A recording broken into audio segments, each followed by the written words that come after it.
Hi, I'm Lorna from wearablyweird.com, and in this video I'm going to show you how to lace Nike Air Force Ones in a standard style.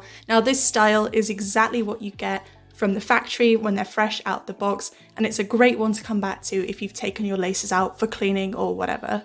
Now the first step is to take your laces and thread the lace ends down into the two bottom eyelets on each side here, making sure the little metal durabe is securely on and in the middle of the lace.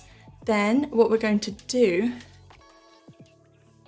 is begin with the lace on the left hand side and take it over the shoe tongue and up into the next eyelet from the bottom, as I'm doing here.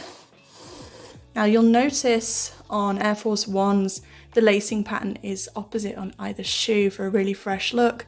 I'm going to make sure mine follows the same pattern, but it's not the end of the world if you lace them both in the same way. Now take the lace from the right hand side, bring it across the sneaker tongue and up into the second eyelet from the bottom on the left hand side from underneath. And you'll notice with Air Force Ones, as you're pulling the laces through, they might get a little bit twisted or tangled. So my advice is just go so slowly, make sure you're untangling those laces as you go, and pause this video as much as you need. Now keep hold of the same lace, bring it over again to the right and up into the next eyelet up from underneath, just like this. See how tangled that gets? That's normal. Just untwist everything. Make sure it looks clean and fresh. Swap back to the other lace. Oh, there's an extra tangle there. See, you've got to be so careful. Swap to the other lace and bring it over the shoe tongue again and up into the next eyelet up on the left. It's starting to look really nice, isn't it? Keep a hold of the same lace, bring it over, up into the next eyelet up. And make sure you keep watching, so I'm going to show you what to do with this little loop here and how to bow the laces at the end. Now swap back to the other lace, bring it over, up into the next eyelet up from underneath. Can be a little bit fiddly, but there's no rush. Keep a hold of it, and now we're going to thread it underneath the loop here. Just like that.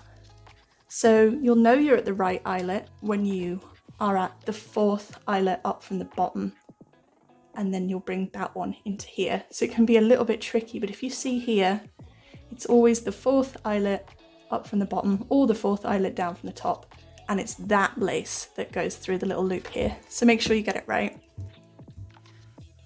Bring it over and up into the next eyelet here.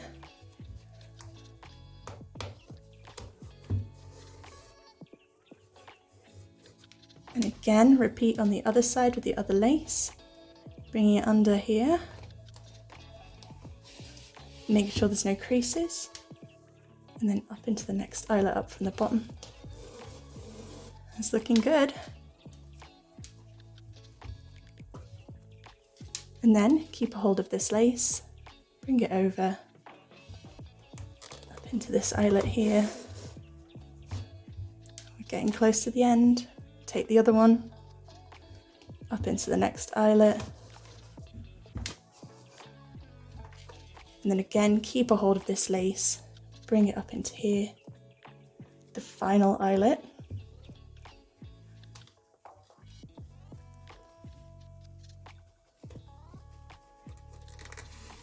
Like that. Yours might be a little bit tricky, just like mine, but that's normal.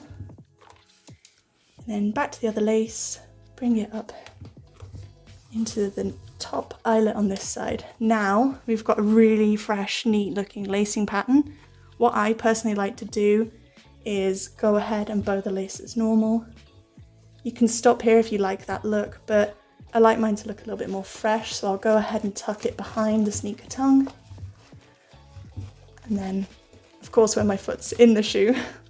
But I find that doesn't really bother the top of my foot. It's much easier when the foot's in there because it holds it in place, but it has a much fresher look. If you found the info in this video helpful, it'd be awesome if you could hit the like button for me and help it reach more people. Thanks!